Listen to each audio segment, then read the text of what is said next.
Hey, what is up guys, welcome back to the channel and welcome back to Gran Turismo 7. This will be my final money method for update 1.48. Of course we have the massive physics changes coming with 1.49 which is set to release next week. So I thought I'd been a bit slacking on these videos, so here we go, my final money method before the big overhaul. A big thank you to all of my channel members who help support this channel between uploads. If you do want to join, feel free, it does massively help me out. So for this video we're going to be aiming to build a budget friendly as well as an always available vehicle, and we're going to use the Volvo V40 T5R design for our base car. This is only going to cost you 40,000 credits. It has a relatively low performance point rating as standard, which means we can get the most out of this car to build it all the way up to 700 pp specification. In the end we're aiming to get a touring car feeling and vibe from this vehicle, and whilst it is a little bit slow and quite a bit weighty, we're going to entirely change that. Big thank you to the livery creator that I used for this video. This is Elf, who made this BTCC Volvo V40 tribute. Absolutely love this one, really giving me those sort of, you know, late 90s, early 2000s vibes when it comes to the BTCC, and being absolutely obsessed with it as a kid. In terms of the build though, you do want to go for a wide body modification. In terms of the wheels, I would recommend going for 19-inch, a wide width and a wide offset. Yes, all of this will change the performance point rating of the vehicle. In terms of the rest of the Aero and such, it's going to be type A front, type A side. In terms of the rear, once again type A, and the wing is actually going to be type B. Let's move on to the tuning sheet next. We're going to run this on standard on mediums, but I do recommend a set of intermediates and heavy wets if you're going to be running the variable weather events. Fully customizable suspension 108 and 115 for high, anti-roll bar 6 and 7, compression 35 front and 40 rear, expansion 45 front and 50 rear, natural frequency is 3.0 and 3.15, camber angle at 1 front and 1.5 rear, toe angle at the front is 0.05 outwards and 0.15 inwards at the rear. Fully customizable differential with the torque set to 20, acceleration set to 30 and braking at 5. We then have the fully customizable racing transmission. Set this to about 220, and I do recommend just increasing the final drive. I put mine to 3.398. Then in terms of downforce, 50 at the front, 150 at the rear. It's not critical for the likes of Le Mans, but feel free to increase that if you want to. High RPM turbocharger, anti-lag set to strong, racing intercooler, racing air cleaner, racing silencer and exhaust manifold, racing slotted discs, racing pads. Brake controller, I would recommend you can tune this on the fly. I personally have mine towards the rear. Clutch and flywheel once again is going to be racing. Then we've got stroke up, engine balance tuning, polished ports, high lift camshaft S, titanium connecting rods and pistons, racing crankshaft, weight reduction at stage 1, 2 and 3, and finally increased body rigidity. All upgrades on this vehicle 680 pp. Next up, you want to head into race difficulty and just set this to easy. Of course, we're making easy money, we're not worried about how difficult the event's going to be. Then in the event directory, WTC 700 is where this car is going to run. It's eligible for all of these events and very, very good, mainly at Mount Panorama and the 24-hour of Le Mans. That is the one we're going to be using for this video, so go ahead and enter that as it's the best paying of the bunch. Now onto the build itself. So in terms of the Volvo V40, whilst I did think it's probably the weakest car from 1.48, I have been using this build since pretty much day one of this car releasing. It's the one that I always use for my videos when it comes to using it in the One Make special event. It's been a fairly solid build. Now the great thing about this car, it's very, very budget friendly, and instead of tuning down, we're just going to tune it up to its absolute maximum and make it entirely eligible for these events. Whilst it does lack overall top speed, we can increase it by reducing the downforce. However, if you're at more tight and twisty tracks, then feel free just to crank that up.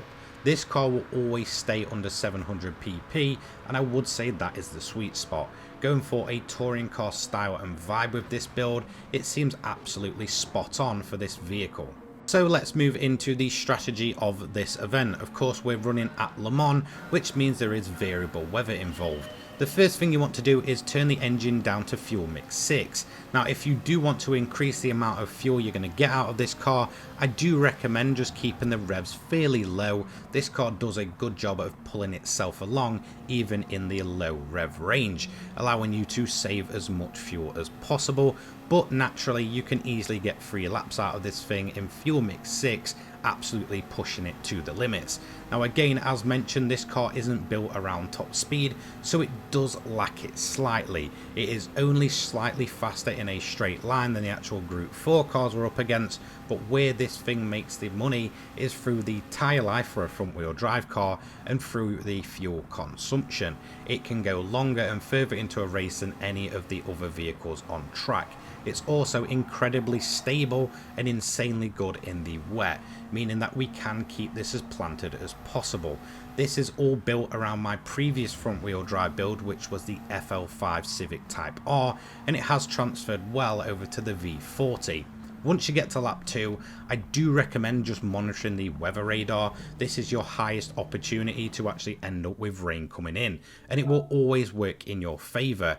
I do recommend, if you see it just about to come in during your next lap, to pit in on the previous lap, and the AI will pretty much be guaranteed to be stranded out in the middle of Le Mans. At this point, you're fully guaranteed to be able to do the stop and wait method. The AI will just get stranded in the middle of the track. They'll be crashing everywhere whilst you are already covering off that rain. So that's what I recommend doing. At that point, you can get as close to the 30-minute time barrier as possible. Now, in terms of the pit stop itself, of course, we're covering off rain, so we're going to go for either intermediates or heavy wets. You don't really need the heavy wets with this car, even if it is absolutely lashing it down. Just stay on the intermediates and you should be all good. Of course, fill the car to full, exit the pit lane, and you are pretty much done and dusted at this point. So when it came to the rain for this vehicle, we had a lot of heavy rain coming in. It didn't matter too much, even though we were on the intermediates. This car is just insanely stable in the wet. And whilst the wet weather did go pretty well for us and allowed us to stretch out a very, very big and nice lead, for the AI, the majority of them were just crashing and completely stranded in the gravel traps. And that did allow us to pull out almost an entire lap lead inside a couple of laps. As you can see, the AI were just doing Gran Turismo AI things, absolutely clattering barriers, getting stuck, spinning out, all whilst we were way up ahead, almost pulling out an entire lap within a couple of laps period. It was super easy, and this is the best thing that can happen to you during your 700 event. Yes, it's great having dry runs every now and again, but the wet very much guarantees the easiest method and the fastest way around this event. Eventually the rain did pass, however it was still fairly cloudy and didn't dry up relatively quickly. So at the end of lap 5 we did eventually pit in to get ourselves on some dry tyres. Now I'm only going to do one extra lap, so at this point I'm going to go for the racing softs. I'm going to fill the car to full and just fuel mix one all the way to the end.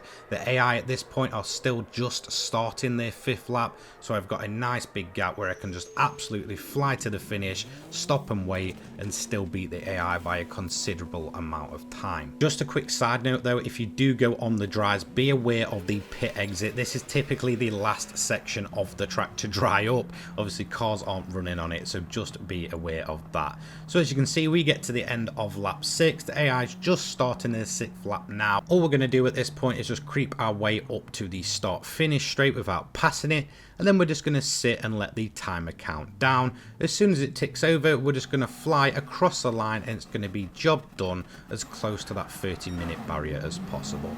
So there we go, event finished, nice and easy, absolutely flying away from the AI.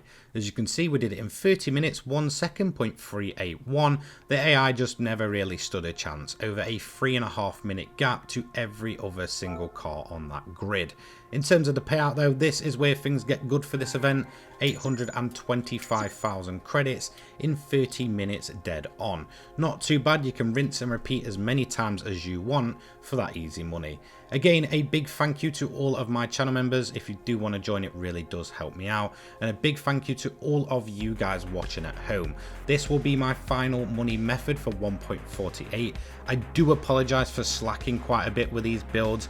I just get a little bit burnt out of them. I know you guys want them and want me to build up different cars, but sometimes I just need to take a few weeks away from it so I can just refresh myself and get myself back into it. So again, I'm sure it'll be a massive overhaul when 1.49 comes. There'll be a lot of different builds and a lot of previous builds massively changing. So wherever you may be, have a fantastic rest of your day or night, and have a fantastic rest of your weekend. Take care guys, peace.